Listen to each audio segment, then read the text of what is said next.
We are live. Welcome to the Social Work Race, guys. You know, this is the platform originally designed for social work students, but has evolved into this thing that is just grabbing hold of all of our frontline workers, but more so social workers. We're looking at everyone's narrative. We're looking at what we can learn. And you know what, we're living in an interesting time. We're going to talk about that because we've got a little cost of living situation going on. So I want to draw from that, from my guest, Noreen. So welcome to the platform. Please share, please subscribe. If you're watching this on YouTube, you know, just go onto the podcast and download. It's always helpful. Please share it with others. It's really helpful. We've got to get it out there, these discussions. And if you want to join, let me know at the socialworkrace@gmail.com. Really helpful. Get me on LinkedIn as the Social Work Race. Yeah, you know what? To be honest with you, it's a privilege. I really want to thank Noreen for taking that leap of courage. It's not easy coming on video, right? No, it's not. Definitely not. It's I don't know not how easy. you managed to convince me. Say again? I don't know how you managed to convince me. I don't know what I said. Because I can't pay you, so it's not the money. But then we're social workers, so we don't do it for the money. No. You know, but yeah, a pleasure to have you on. And what I'll do is I'll let you introduce yourself, then we'll talk about what we're going to talk about. Okay. So I'm Noreen. I am a qualified social worker. I've been a qualified social worker for about 10 years. Is this my 10th year or 11th year? I think it's my 10th year. So, yeah, I've been qualified for some time. Currently not doing social work per se. I'm still in the field, but in a different way. So yeah, that's me in a nutshell. Okay. And you know something, I just want to highlight something here. One of the conversations that we always have before we have the show, and that is long before we get to this point, is don't say where you work. And I sometimes advise guests to not say where they work. I don't do it myself. I'll say what I do, but sometimes some of the guests that I have on cannot say where they work because of the work that they're doing. So it's a real interesting situation you're in, but that might make it all the more intriguing for people who are listening. Like, what does she do? She may let it slip out. Don't worry. We may find out that way. But yeah, do you know what? Today's topic was predominantly looking at why social workers are leaving the profession. Now, I'm trying to upsell social work. I'm not going to stop. But this is the topic. Before we go into it, please give us a little bit of your background so that we can understand who we're listening to. Okay. So I qualified in 2012. I went and did frontline in quite a few affluent boroughs. One was in kind of the west of London.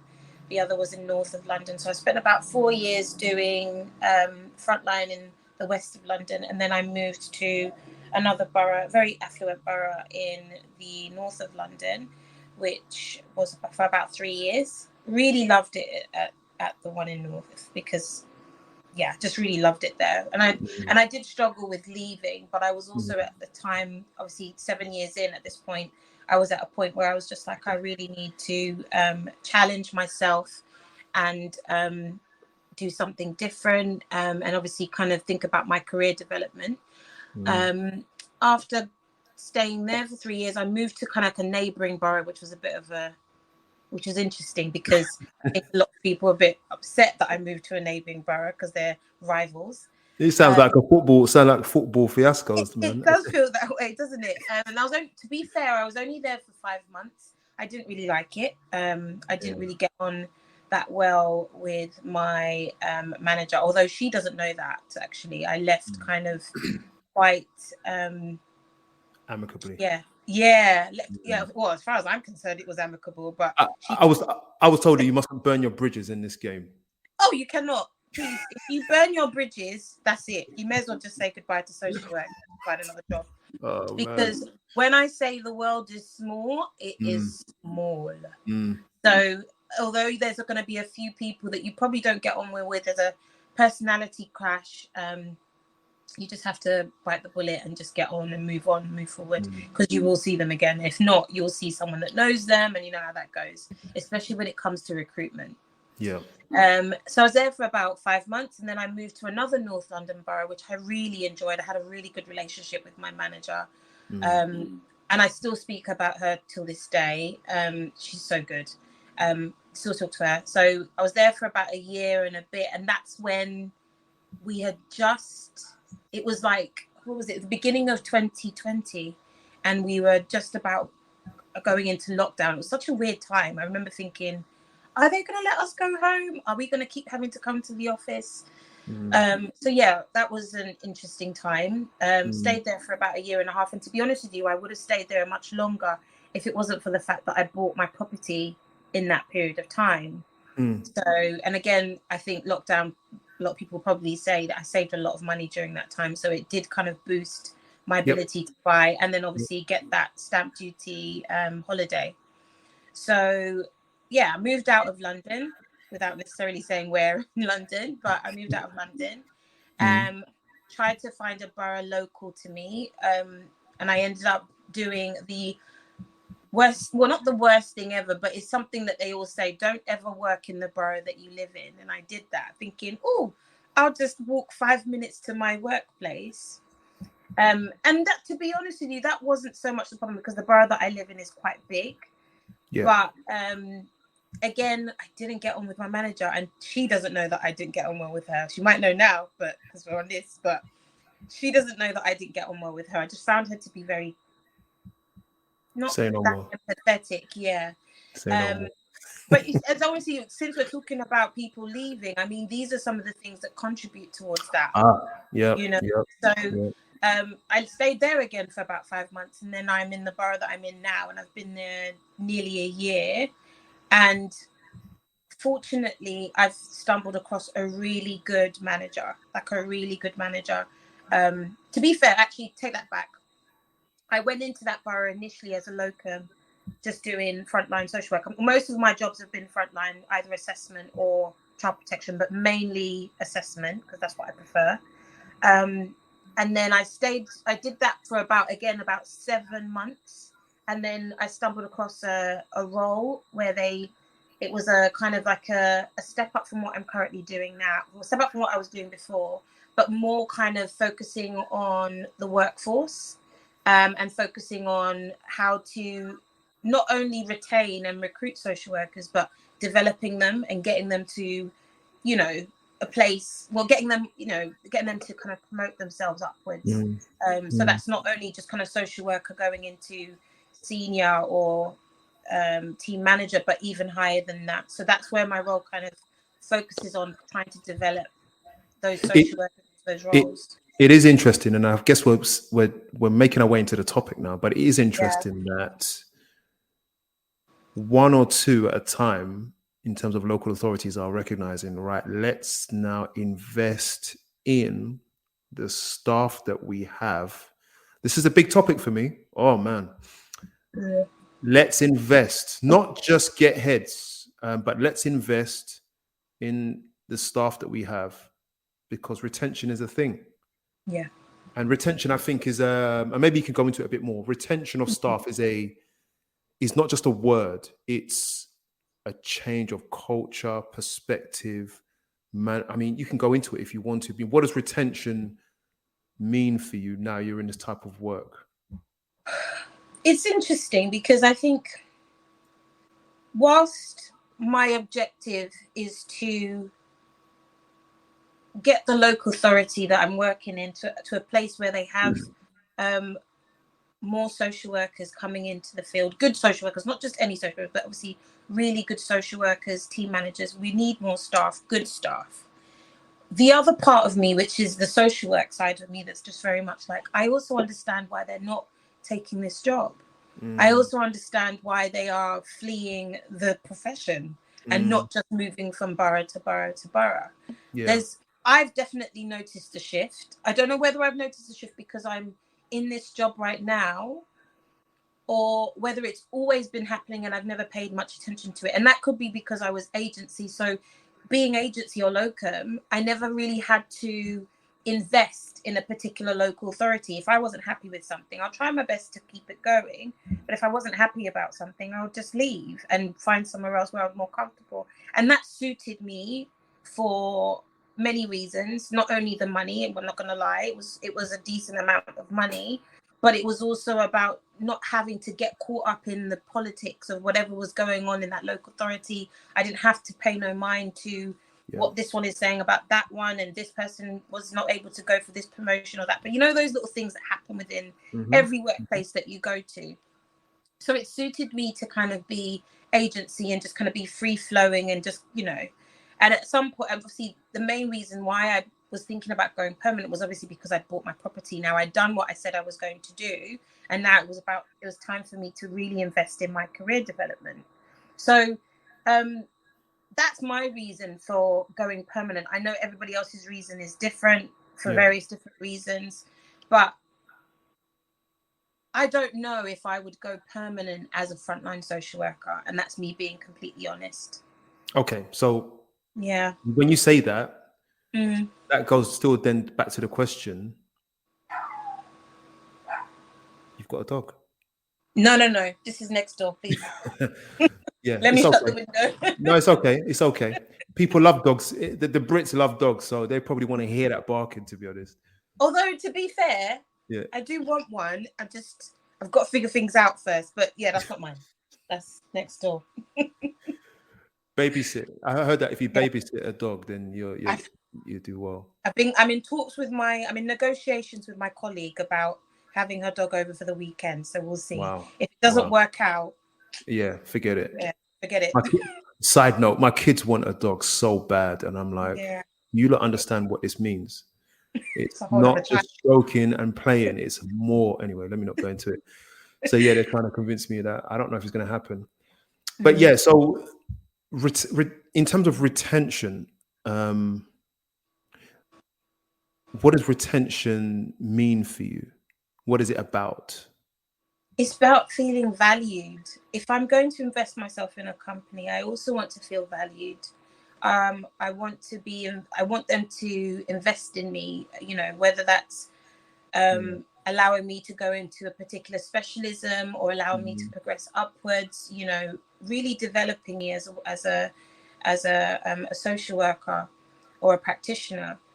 So, and to be fair, the place where I'm working now, they are really, and that could be because of the team that I'm under, who are very specific and very intentional about doing that. I don't know how it is in other local authorities, and like I said, I don't know if I missed it or just didn't really spend much time, or whether it just didn't exist. So, but yeah, it's about investing in someone and feeling valued. Those are the sorts of things that keep you in a workplace. If I know that, I mean, I would have probably thought twice about going locum. This was obviously 7 years ago now. I would have probably considered staying if I knew that the place I was working really wanted to develop me and really wanted me to go further, and really just, you know, all of those things that come with development, right? And when I sensed that they didn't, and that was when things changed for me, and I can only speak for myself, but I remember starting off doing my practice education and was going to the university and everything. I'd started it and I was about to be given a student, and the locum manager at the time had decided that it wasn't a good idea for me to get that student. And that changed things for me, because I remember thinking, well, if I'm not going to be able to progress, and for whatever reason you decided I'm not going to be able to get on a student, instead of actually supporting me in being able to have a student, or letting me know what the things that you need me to have in order to actually, you know, support a student. Bear in mind, this was 7 years ago. I'm in a different space now, but you know, if if you felt that I wasn't adequate enough to have a student, or that I wasn't at the level that you needed me to be, why not try to develop me and coach me or mentor me in order to be able to be ready to take on that student, instead of saying, actually, you're not going to get a student, but I'm on this course. Everybody else in my class has got a student or going to get a student, and I'm the only one that's not going to get a student. So I then decided that it wasn't the best place for me to stay, because actually, even after that person had left, by this point they'd said, oh yeah, maybe you can take on a student, but this manager had left a bit of a mess, to be honest with you, because I was now in a situation where a lot of the people who were on their placement were already like about halfway through into their placement. So me taking on a student now would have not only what student is available to take on to go in now, and the other thing was also, because I was doing my course at the same time, I didn't have anything to reflect on because I didn't have a student. So I just decided at that point, actually, I'm going to take it into my own hands and find somewhere where I first went into locum thinking, let me try and test the waters, dip my toes in to see if I'm going to like this local authority before I become permanent. And actually, to be fair, when I did go to that next borough, I did apply for a couple, assistant team manager roles, because I wanted to kind of really root myself. And to be fair, and maybe I wasn't ready, and I'm okay with that. But I kept trying. I probably interviewed like for 3 different roles. That tells you I was really liking it. I really liked it there. And it didn't come to pass. And mainly because I think the borough I was in was quite a good borough. It was known to be quite a good borough. People that are there stay there quite long. And I knew why they stayed there quite long, because they're happy. Why they're happy? They're happy because the senior managers care about them. The local authority cares about them. They care about the service that they provide. I can't tell you. I don't know what was happening. I don't know whether it was like baby season or something. Everybody was on maternity leave. There were so many acting up positions because everybody was on maternity leave, because they had a really good maternity pay, or they just were really good with practitioners who are now parents. That was something else that I'd noticed. Okay, so this is it now. I've got an article here from Community Care. The title is quite a long one. It's 20% rise in children's social workers quitting sector last year. So this is 2020. This is a 2022. In fact, this is a May 27th article this year. And these are government figures, yeah? And it says the Department of Education analysis finds 1 in 12 children's social workers appear to have quit local authority practice September 21. And it highlights poor working conditions. And it was interesting because 1, 2, 3, 4, 5, 6 categories. Yeah, I'm going to see if I can read them to you. Hopefully they'll make sense. 5% said of expert social workers said they wanted to have their casework ring fenced. They didn't want too much, but it's only 5%. And then 5% said they wanted improve. So what would most improve child protection in England? Yeah. 5% said we want improved training and supervision. 5% said improved practice in the police, health, and other agencies. I don't know what that means, but another 6% said improve. They think that to improve things, it would be to improve multi-agency working without setting up expert units. Yeah, okay. And then we've got 16% setting up, this one is my one personally, setting up multi-agency units to handle child protection cases. I think it's maybe support services. That's what I think it means. So like support, or say again? What kind of services? He doesn't say, but it says multi-agency, so I'm guessing it might mean things like maybe more family support, maybe more interventions in the community. Maybe it might allude to that. That's 16%, Mm-hmm. and we've got 63% just said they wanted lower caseloads. Oh my God. So part of my job is to carry out exit interviews with social workers that are leaving. And to be fair, recently, that although that is definitely a thing, people say that they would like a lower caseload, and one of the reasons why they're leaving is just that sometimes the caseload is not manageable. Completely agree with that. But often you find, even as practitioners, and I don't know whether you feel the same. Yeah, go on. You're happy to deal with a higher caseload, providing you've got the support. Now, it depends on what's higher. I mean, are we talking in the 40s or the 30s or the low 20s? It's all relative, isn't it, really? I've always said I can manage a higher caseload if I've got the support and the flexibility provided from my manager. I know that's not everybody, but I've always said that. Now, there were some people in those interviews that said, yeah, high caseload, but the majority of them had said it's because there's no progress for development, or that they want more money. So that must be permanent staff saying they want more money. Yeah. Because I'm looking at stats here, and it's saying only about 2% who leave permanent go to agency. So it's not even, only 2, and obviously agency is more money, although it comes with more risk. But it's not like they're running into the money. So money is a thing. I've seen some really low paid roles, and I'm like, I get them every day. The emails that we get every day saying there's this role, there's that role. Every day. And I've seen some roles. I'm like, you must be crazy. You must be crazy. Yeah, and I've got let me just see. What actually, let's have a look. So you touched on pay and the cost of living. Mm-hmm. What about them?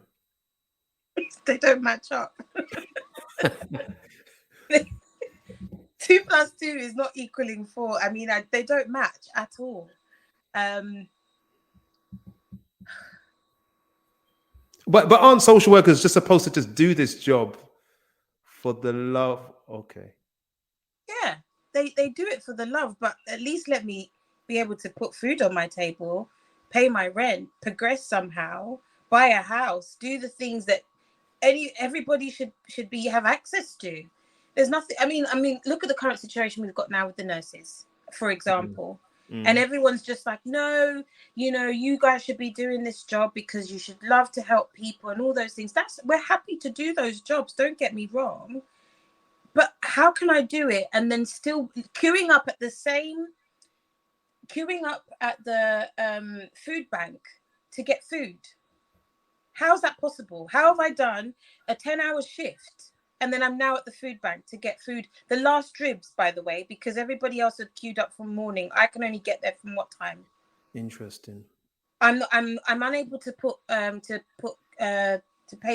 in my car to get to work. Struggling to do that. So maybe I'm trying to negotiate with, I don't know, carpooling or whatever everyone else is doing. Childcare.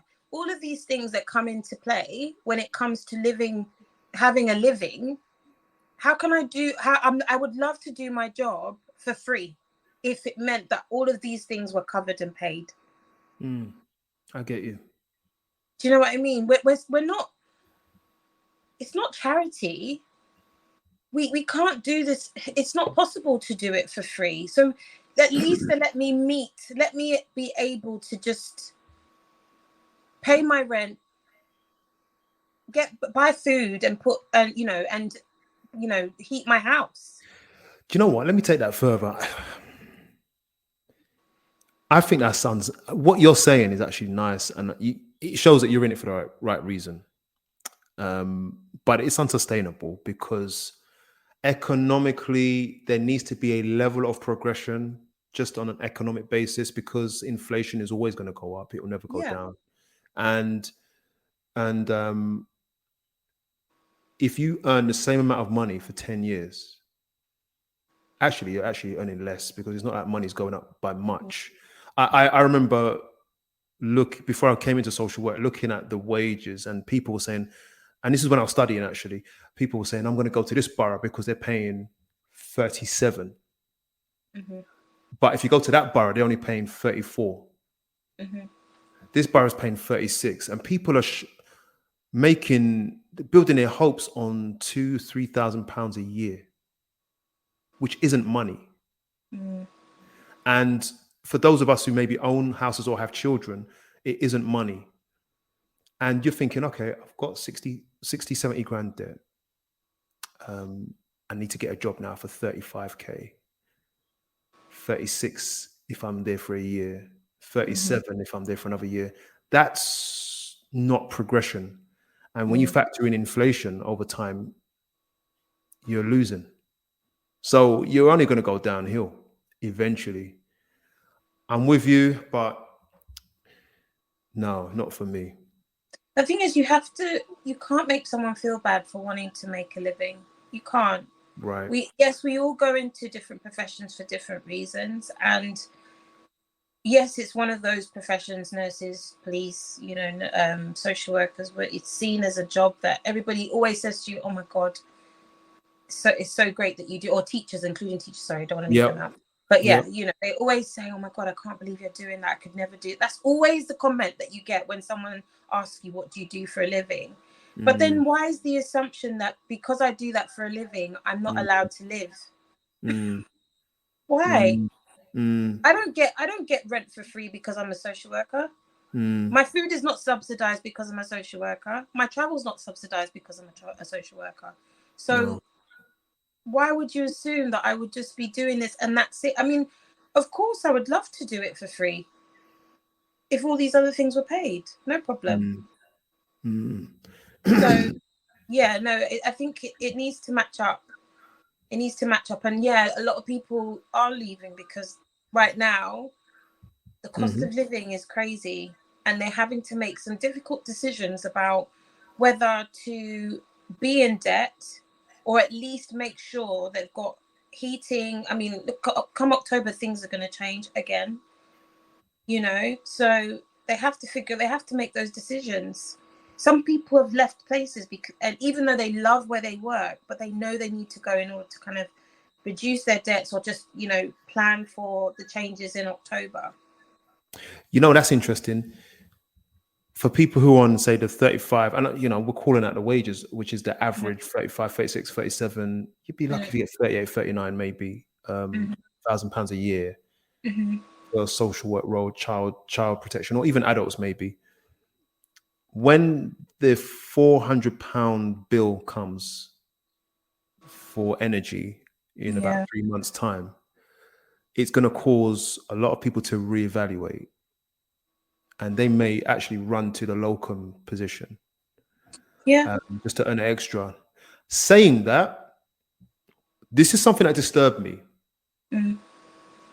So my agent, I was actually going for a new role. My agent said to me, look, as of the 1st of June, this was this year, they're going to make it so that you have to give, if you're permanent, you have to give 6 months notice. Yeah. Right. And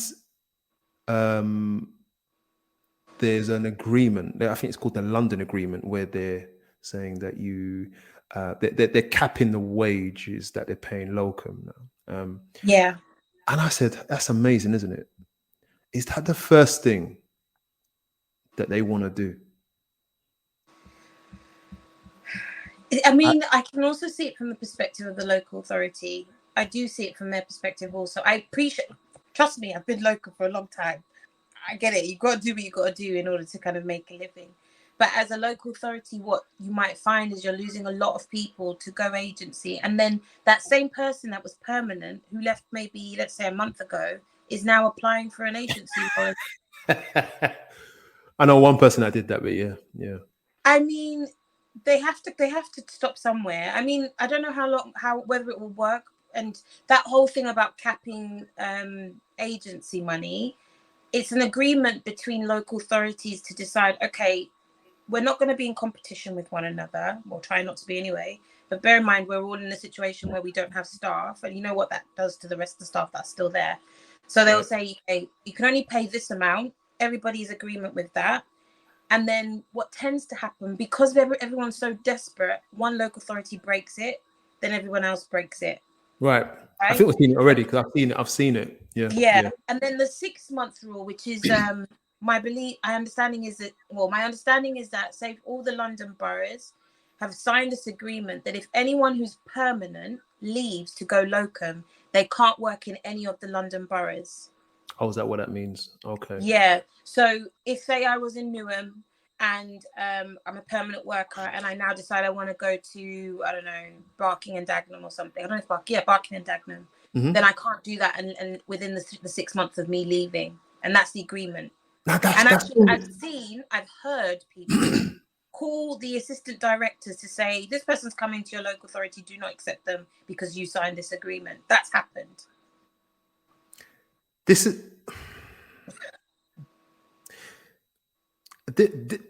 is crazy. I don't know. Let me take that back. This is sad.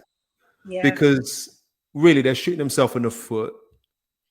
And this is why I've got a question for you on this, because my frustration with it is that the thing that came out the most out of managing in an attempt to try and manage this problem was let's hit the money. Yeah. Now this country has money, even though I just think it's the way we spend it. But sorry, did you want to say something on that before I ask you a question? The money thing is difficult because I think a lot of local authorities are over budget. They are really over budget. And I have asked the question as to whether they should just move whatever money they're using for agencies to try and move that into like the permanent workers and maybe add an extra, I don't know, 3 to 4 grand on top, or 5 grand, whatever it may be, in order to keep people rather than spending that money on agency. Because what you'll find often is agency workers stay for years and years and years. And although local authorities all have their arrangements, they all have their programs whereby they will probably, like for example, some local authorities will say agencies can only work for a year. After a year, we want to be asking them whether they're going to go permanent or whether they're going to leave. Some places are different. They might say after 6 months, we're going to start they start putting, I mean, I'm sure if you've done locum, they love that 6 month stage. They'll be asking you questions. So you're going to go permanent? Do you want to go? It's tough because some of my colleagues have been offered. Yeah. They find it, they struggle to economically make that change down. It's hard. I'm not going to lie. For someone who is adjusted from being agency to now being permanent, it was, and also the timing for me, because I did it round about March this year, which was also when the energy went up. That first spike went up. So I did panic for like that first month, thinking, oh my God, how am I going to pay all my bills? Man. And I will go into the reasons as to why the money, obviously one would ask me, why did I do that? You know, but I also thought about my progression as a practitioner, as well as my well-being. That was another huge reason as to why I left frontline social work. But yeah, so I have asked the question, just going back to the other point, I have asked the question, why they not just transfer that whatever pocket or money, whatever bucket they're taking from to pay agency workers to go into permanent. But I always get the response that they're just two different budgets, and but it just almost feels like the budget that is paying agency workers is just never ending. It always feels that way. So I don't know. I'm sure there's a bunch of politics behind it, and I'm not addressing local authorities. I guess I'm addressing government. Yeah. And whether they will hear this one day, I don't know. But we're doing such an intense job that really takes years of us. It's not it's a nice badge to have. It's a nice accolade, and then when you get there, almost everyone I've spoken to about it is like, I've spoken to some guys who've literally done their ASYE and said, I'm quitting. Yeah. I can't do it. It's too much, and there's a lot there to look at. And so one thing I can say is, which is leads on to my question actually now to you. Mm. One thing I can say is that management is so important. So I want to ask you a question. Yep. When we're looking at retention and trying to address the mass exodus, which is your term that you used before we started, what are some of the things that you think managers should be? And I say managers, I'm looking at just like line managers to service managers, whoever you want to speak to. What are some of the things that you want to bring to them to say, these are the things that in your experience you suggest can create more longevity out of your workers? I think as a manager, I imagine you have to be quite skilled in being able to recognize the strengths and weaknesses in some of your workers. Not everybody is the same. You're going to have some workers that perform really well in certain areas and others that don't perform very well. And I think you need the quality. You need a quality that's able to recognize that and really build on seeing each of your workers as individuals and how in which you're going to be able to skill them and develop them to make it work for if you're thinking about the service, and this is for all leadership, this is not just as a manager, but you have to think about how in which you can develop your workers and social workers and practitioners in their own right in order to help the service run, in order to help them be able to still provide. And I mean, obviously, I speak specifically for children's, but I imagine this also works for adults as well. Yeah, yeah. In being able to provide a good service, it takes empathy. You need good leadership. What do you mean by empathy? I know what it means, but what does it mean in practice? Just understanding, like I said, if you've been in supervision with your workers, you'll know their individual things, the things you would have had these conversations with them about how they perform, what's going on for them, or some of them might share with you what's going on for them personally. So you will be able to kind of manage that. And I understand it's a very tricky situation to manage. I mean, we look after families, and that's tricky in itself. So you're only transferring that same skill that you have with your families into now managing your staff and managing your practitioners. But it's about understanding, and we shouldn't lose our empathy because we're now in a managerial position. We shouldn't lose that. I understand that we're trying to hold, especially in the role that I'm in now, I'm better understanding how things work structurally. So I understand the need to be able to provide a service, which then provides a service for the service users and the clients that we work with.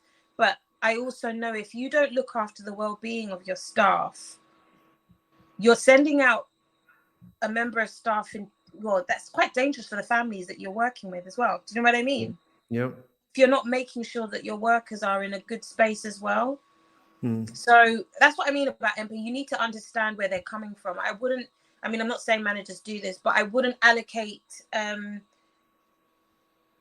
wouldn't try to, if I was allocating a case or something, I wouldn't be trying to give someone who's maybe lost a child recently, I wouldn't be allocating them a case where mum's had miscarriage or something. Do you know what I mean? I'm not saying that happens, but what I'm saying is that being able to understand what's going on for this person, or maybe they've gone through a difficult situation with their partner and now I'm giving them a domestic violence case. Do you know what I mean? It's trying to think about those things. And I get it. It's difficult because you've also got this many families that need to be allocated. You've got this many children that need to be seen. But just don't forget, you have human beings going out to see other human beings. It's funny you say that. I remember my manager and where I previously worked, he and I got on really well. And sometimes he would call me and say, right, listen. So normally I'm cool. I don't need much, one-to-one supervision. I'm just really quite independent minded. But he knew that there were certain types of service user or family type that really was for me. I'm like, oh, come on. And he he would call me and say, right, listen,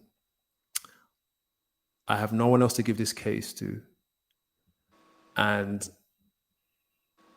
Or he would say, I need to give you this case because I know although I know it's a struggle for you, I know that you'll do really well with them, but it's going to be a real challenge for you, Curtis. And I'll be like, oh, okay. And we'll talk about it. He'd warm me up basically. Yeah. And that relationship, because he's very aware of what's happening and what it is for us. So he would be like, okay, how best do I break this to my staff? And he said, look, if you want to talk about it, come, let's have a chat. And then I'd sit down and I'd let off my steam and say, let's go through the issues that we're facing here. Some of them were triggers for me, you know. This is me being honest now. Like I can't work well with every type of family that's given to me. That's a social work reality, isn't it? Yeah. Some young people, they push certain buttons and I struggle with it, but I still have to work with it. But he would know that, and he would really say, well, look, it is what it is. Let's do our best. And that would really kind of take the edge off. Yeah. And I think that's the skill I'm talking about. It's being able, like, I don't know if you've ever been in that team where you get an allocation and it's just in your case, it's just in your tray. There's no discussion, no email. I mean, sometimes the email is this case has been allocated to you. Yeah. That happened today. Don't worry. That happened today. Like, when I remember when I first started practicing, and maybe this is me being a little bit like, Noreen, this is just too utopic, but I remember the days when allocating a case was your manager bringing you in and saying, okay, we're going to allocate you this case. This is what's going on. There would be a conversation. Maybe that there isn't that time for that anymore because there's so much going on. But I remember, I love those days. If there was going to be a case allocation, there would be a discussion. Now it just shows up on your tray. Yeah. It's just in your tray. Yeah. I would wake up every morning, get to the office and just hope that my manager did not get on there at 8:30 in the morning to add on an allocation. Or I would even be mindful that if he or she was like staying behind late, that there was likely going to be an allocation waiting for me the next day. That was me preparing for, because I just couldn't get my head around it. And I don't know whether I'm on the spectrum or something. I don't know. But the idea, you would think in the assessment team, I would get used to like the fast pace, the change and all of that kind of stuff. But I could not ever get used to the idea of an allocation or something in my tray without any warning at all. Do you know what's interesting? I'm in the assessment team now. I actually enjoy it.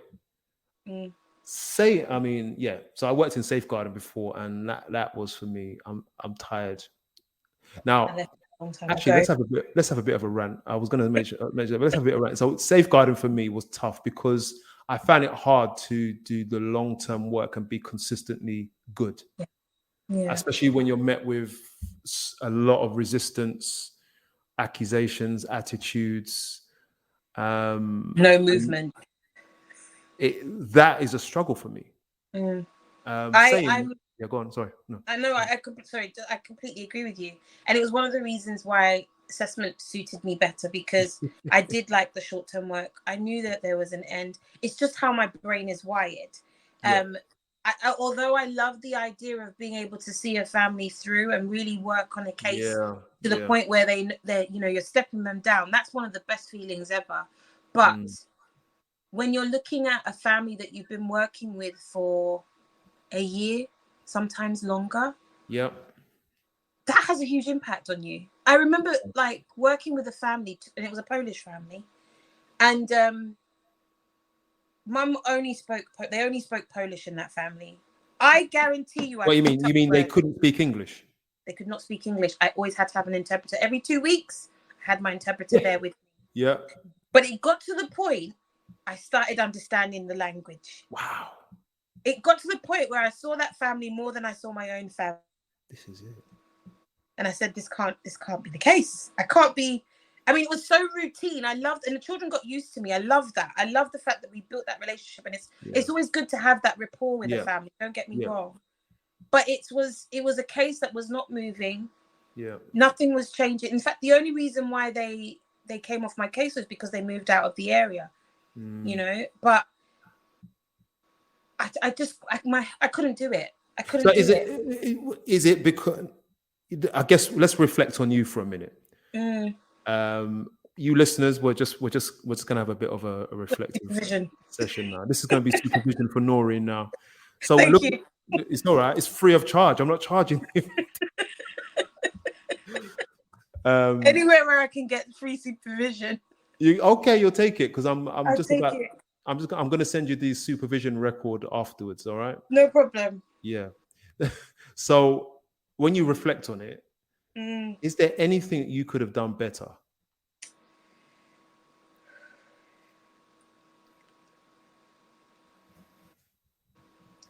I remember changing my tactic. I remember being because I was very new in my practice. This was like years and years ago. I was very new in my practice, and I remember being very softy, very nice, you know, because, you know, I liked the idea of going to see this family, and at least they didn't want to spit in my face when I got to the door. Yeah. And then I thought, okay, this isn't working. I need to change my approach, because I feel like the parents weren't really moving anywhere. And I thought it was because I wasn't really maybe being strict enough. And I thought, okay, change my approach. I'm going to be a bit more stick to the plan. And it's just weird, because every time we go to the not cinema review, it was a core group. Every time we go to the core group and we'll be like, has this been done? None of the things had been done. Wow. That's you. That's on you. That's on me. But then I remember going to the house and be like, so can we get this done by this date? The date will come, and then nothing was done. You know, to the point where I'd even take them to the appointments, or, you know, do all of those things that you would do to try and change your tactics. So there were things, looking back at it now, the only thing I could have done differently, I don't know. It was one of those cases, till this day, still baffles me, because I love the family, don't get me wrong. Yeah. But it just was not moving, and it was draining me. Yeah. Yeah. Okay. So, I mean, this is a reverse supervision now, because I get that. That is a tough feeling, because what it does to me, if you can relate, I don't know. I would go home at night and they'd be on my head, and I'd go to bed, and I'd sometimes, I don't sleep very well, but there are times in the year when I don't sleep very much at all, and they would be on my head. And I'll be driving to work and they'll be on my hand. I'm working on other cases I'm thinking about. And I'm like, what is my brain doing? What am I doing? I'm actually trying to work out how to resolve this problem. Is it me? Do I need to shout? Do I need to scream? Do I need to threaten? What is it that I need to do? Or do I need to be nicer? Maybe take them out more. Okay. Maybe I need, what do they call it? Clinical supervision. Back then, for me, that wasn't there, and I wish if I had access to that, that would be my first point of call. But it definitely, I mean, when we go to conference, it's not like it wasn't being reviewed frequently. Yeah. It's not like I wasn't seeing them every 2 weeks. It's not like we weren't having core group meetings and review conferences. So naturally, I would imagine the CP chair was probably asking, what's happening with this? Why isn't it moving? Sorry, I lost my phone. What happened? Let's see if we can fix it. Can you hear me? Yeah, I can still hear you. All right, let me get rid of that. 1 second. This happens. Did someone call you then? There you go. No, it didn't. It just I'm using my phone as the webcam. There you go. Oh, okay. And it's on a Wi-Fi network, and now and again. Anyway, yeah, you were saying. So yeah, no, it's like I said, I didn't really take it to heart.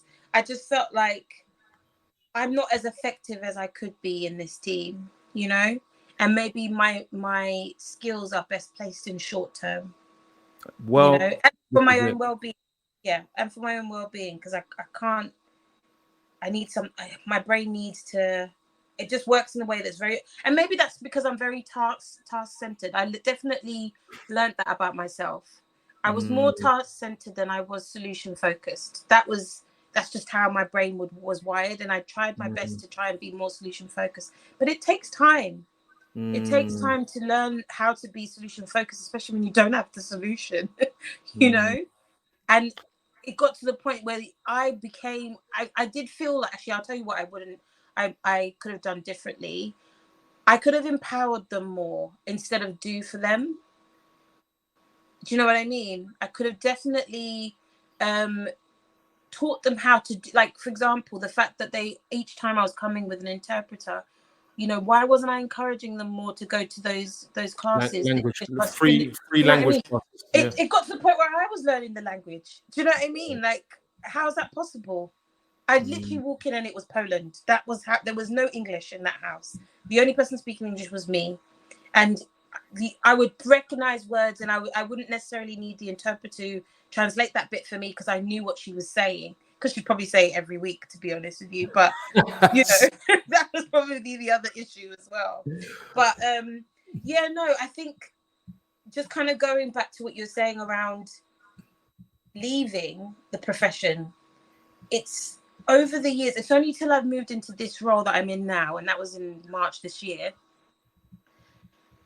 I didn't realize, and I don't mean to I hope this doesn't traumatize anybody else that's still in the profession, but I didn't realize how traumatizing the role was until I left. Mm.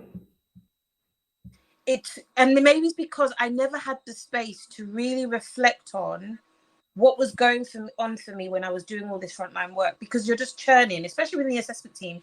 You're just churning assessments, seeing a family, churning assessments, making a recommendation, closing the case. It was very much fast paced. You don't have time to process. And actually, when you think about it, I've been doing that for the last 7 years. So when I got to the point where I was no longer, it was weird. I remember speaking to my current manager saying, it's weird that I don't have an assessment I don't have a deadline. It's weird that Yeah. I'm Yeah. not seeing an email saying, why haven't you done this? Why haven't you done that? It's so weird. It's weird that I'm coming to work every day and I'm thinking, okay, why am I not busy enough? I was so anxious. It was the weirdest thing. I was so anxious those first 4 weeks because I didn't have a lot to do. As the norm. As the not I don't because want it's like, I don't want your workplace to think that you don't have any work to do. So no, I where to do. I do have work to do, but yeah. it's the pace. It's the Yeah. pace. What I'm Mm, used to is things not being done at the end of the day, and I need to then do it. It's going to carry over to the next day. That's what I'm mm, used to. I'm not used mm, to finishing my task and having half an hour to just go for a walk or do whatever. Do you see what I mean? Or actually mm, having a lunch break, for that matter, or starting at 8:30 and finishing at 5 instead of starting at 5 and finishing at 10. mm. I'm not used to that. I'm used to spreading out my time and it going into my personal time. Yeah. That's what I'm used to. And I think a lot of people in this field would say the same. We just get used to working outside of our hours. And that's one of the other things that a lot of people have said to me is that I don't have a personal life. I don't have a social life. Like, my work has spilled into my social life, and I have to make the hard decision as to whether I do long hours during the week or whether I finish at 5 and then actually just work on the weekends. Those are the decisions we have to make as practitioners. I'm so Can you glad you're saying imagine? it. And I'm so glad we're going down that road. Yeah. Le- this week, referral and assessment, I'm managing at the moment, Mm, but the long-term work, the reality is, guys, I'm not trying to scare newly qualified social workers off, but if you're going into children's social work, I don't think you can do it as a 9 to 5. I've had people use the term self-care, take breaks. I'm like, yeah. Look, let's be honest. You cannot cover all the bases anyway. And the ones that you're trying to cover, you're going to have to do long days mm, to cover them just to be able to say, this week, even one day I was up at 7 and I was still typing away. Now, one of the reasons why I do that is because it's sunny till quite late, mm. the daylight till You're not quite late. realizing. Right. And it was 7 o'clock before I closed the laptop. And I was ashamed of myself. Mm, But that was because it had to be done. mm. I had a plan. I'm going to do an assessment today. Emergencies take place. I've still got the assessment to do. Yeah. The assessment's got a time frame. The emergency has to be dealt with. Which do you put down? When do you stop? When do you start? And all these decisions. So self-care is an interesting topic for social workers. Yeah, go on. No, I completely agree with you. And it's something that I bang on about a lot because of the impact. And I think, it's because of the impact it has on you, on our bodies. Just, we all know that stress has ways of manifesting in our bodies. Your body knows you're stressed before you yourself are able to actually verbalize, I'm stressed. Do you know what I mean? It's the not being able to sleep. It's the constantly thinking about a case. It's the fact that you're out with friends and you're exhausted. You sacrifice time with your friends and family. I don't have children, but for those that have children, I've always said, how do you do this job and have children, young children for that matter? How do I negotiate and try to manage the situation between, I don't know, maybe you're working really late, there's been an emergency that's coming, it's just constantly firefighting, but you still got your family at home. Who's looking after your kids? Like And that's just me looking at it from the outside. My daughter's saying to me this, she's 8, and she said to me, and it's a 6 weeks holiday now, right? She said to me, what are you doing today? And I said, I'm going to work. And she says, why? I said, I have to. She goes, when are you going to finish? I said, tonight. She said, do you have to go to work? And I said, yeah, because it's going to pay the bills. And she said, why? Just play with me. She said that about 3 times in the last 3 weeks. Like, can you just play with me? And I said, and I remember coming home a couple nights last week. I said, I'm so tired. But it's only because I was doing visits that day and it was hot. So the heat makes it a lot worse, So I came home physically drained. It wasn't so much the work. It was just, a combination of the heat and the traveling. And she's like, all right, can we play now? So she's skipping around the front room, the living room, saying, we're going to play. And I'm like, I can't do it. By the way, she's the youngest of 3. How do I do it? I don't know. I'm still here. But this is real life. It's real life, and it's crazy. And we really need to be boundaried. Find a way of being boundaries, even if you are going to work over your hours, to say to yourself, okay, I'm only going to do that 2 nights in the week. I'm only going to work 1 weekend in the month. Oh, we have to choose a weekend now. Is that what you're saying? If you have to, because I imagine, let's be honest, when we get those cases that, like, especially within the assessment on any team, actually, when you've got court cases, that consumes you. You have to do that completely consumes you. It's weird because it's like they'll say to you, okay, you've got to do this statement. It's say it's Friday afternoon, you've got to do this statement, and it has to be with them on Monday or Tuesday. You got to do it, but now you've got to think, okay, well, I don't know if I can actually do it in half a Friday and the whole of Monday. I'm gonna have to work that weekend in order, and then also I don't want to just be churning out anything. I want it to make sense, Well, it's going to be Q8, so someone's going to look at it and say, well, you can send it. So they're going to want it by Monday afternoon at the latest. Yeah. If you want it in by the especially if it's like an emergency protection order or whatever, or a quick ICO, I don't know. There's always, they're going to need that quite soon. And okay, fair enough. They don't expect you to have a lot in there. But if you are, you've got to find ways of fitting it in. So I'm not going to sit here and pretend that I can just do 9 to 5 and not work any weekends. It's just not possible. I've tried to be boundary where I can, but then I think you just have to have a system in place. And once you're used to that system, stick to that system if possible. Okay. Take your toil if you can take your toil. I always say it's probably best to take your toil the following day if possible, just because that toil is going to get lost somewhere if you're trying to take it at the end of the month or whatever. In my local authority, they've got an interesting system where every 10 days, or it's 2 weeks, so it's 10 working days. Yeah. You get a mandatory 1 day off. Paid. See, I love that. And I've been in places where they do that, but I've also been in places where they don't give you toil. Toil is no. And then I said to my colleague that I used to work with, I said to her, what do you think about that?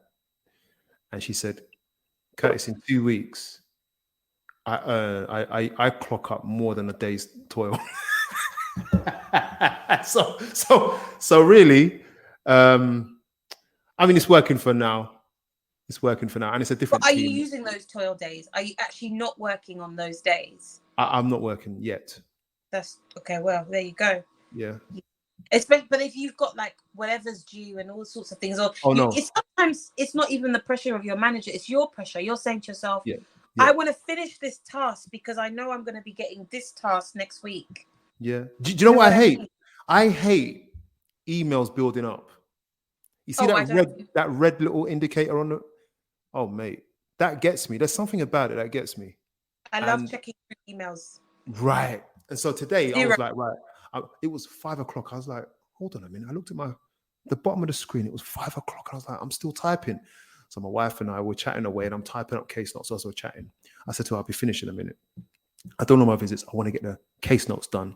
I'll tell you why. Actually, this is a side issue now. Okay, this is a completely different topic now. So this is it. So, so I said, I'm doing my case notes because the thing is, I like to be disciplined. I like that disciplined life where I'm pushing to get things done. It means a lot to me. And so I started to go through my emails as well. And I thought, well, I've got 30 emails. That's not a lot to most people. But for some people, 30, they've got hundreds. I don't do that. I go through every single one.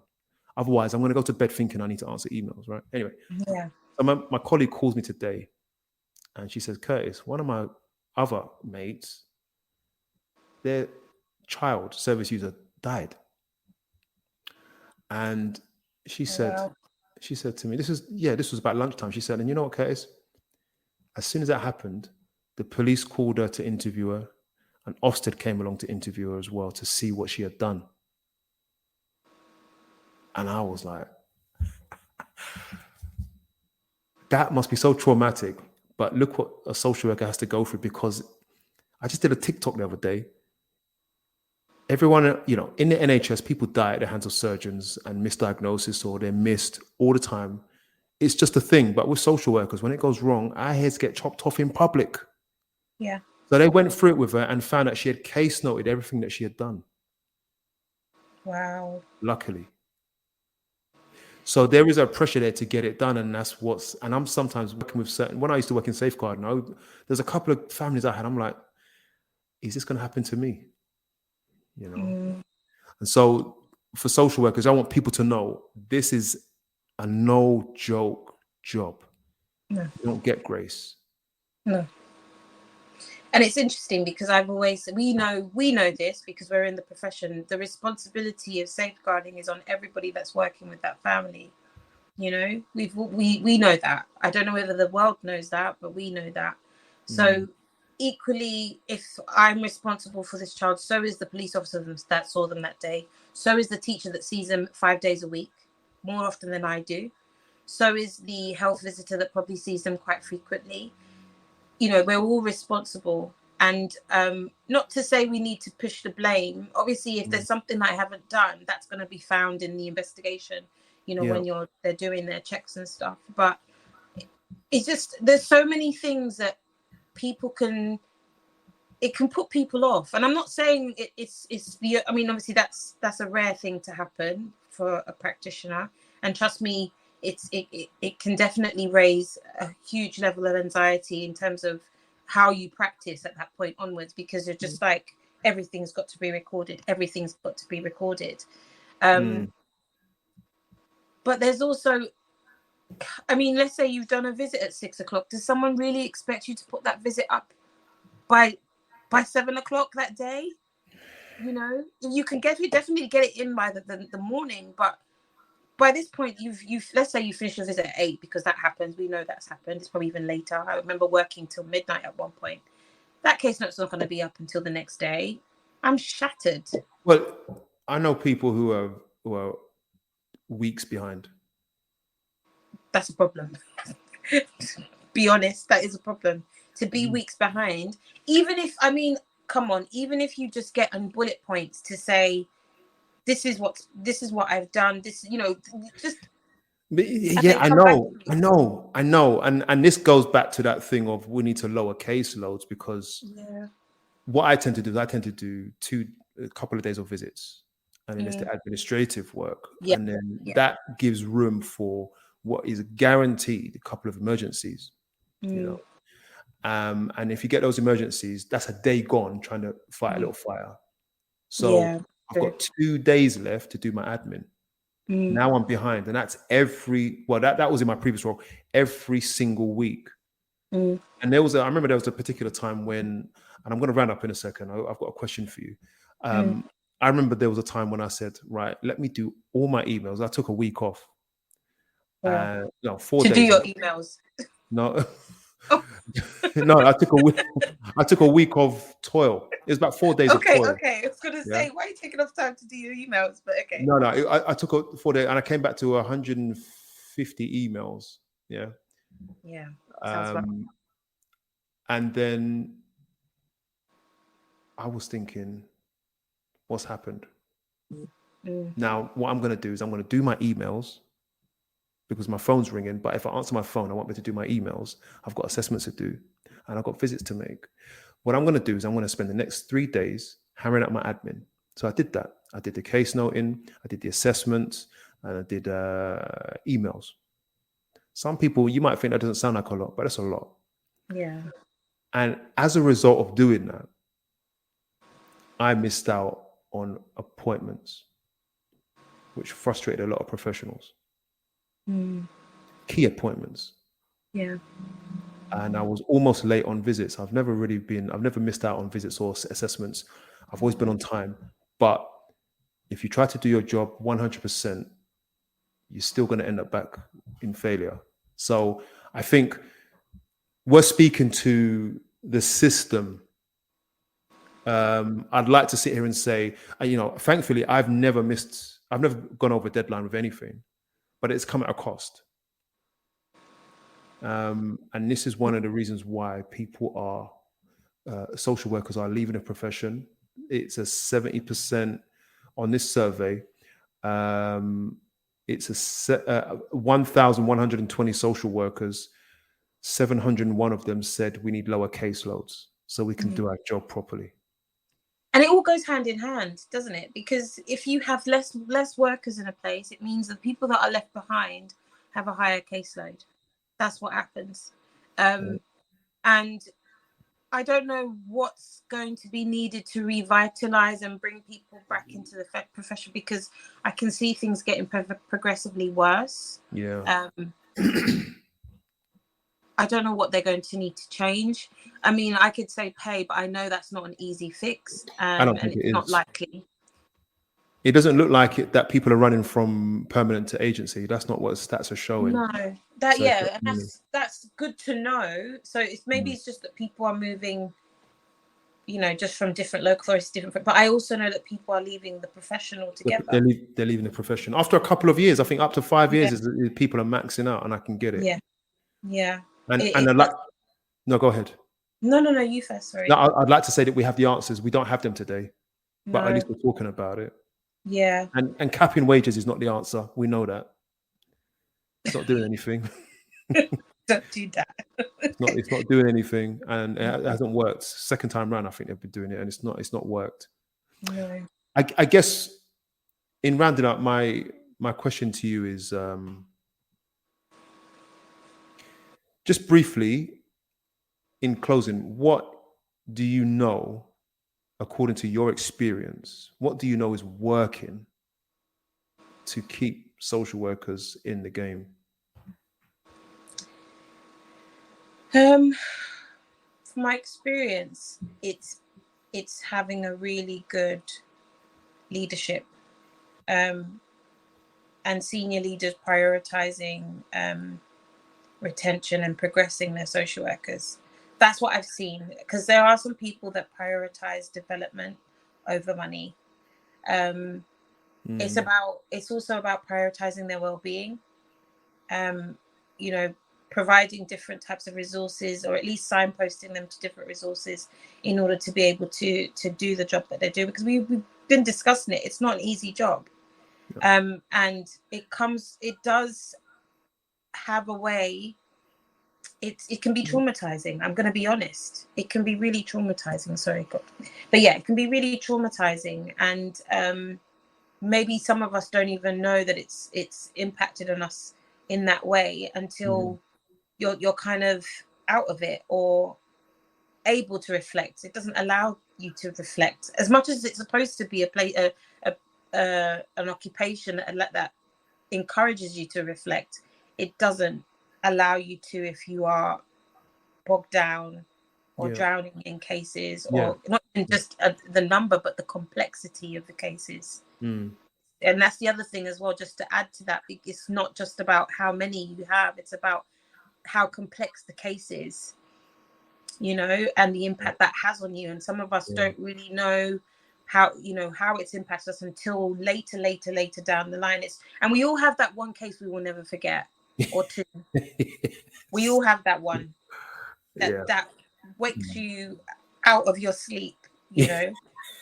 So yeah, it's like prioritizing our well-being, having good leadership, you know, going back to a occupation that cares about people, not just the people that we work with, but the people, you know, that are doing these jobs. It's not easy. And this is for every other profession as well. Police, nurses, doctors, all of those caring professions have a way of, it's not just a job. No.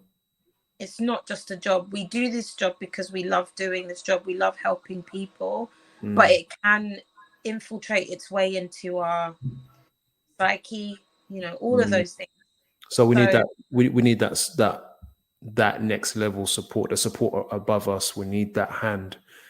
And I'm going to round it up there. And you know something, you've helped us be very insightful, and you've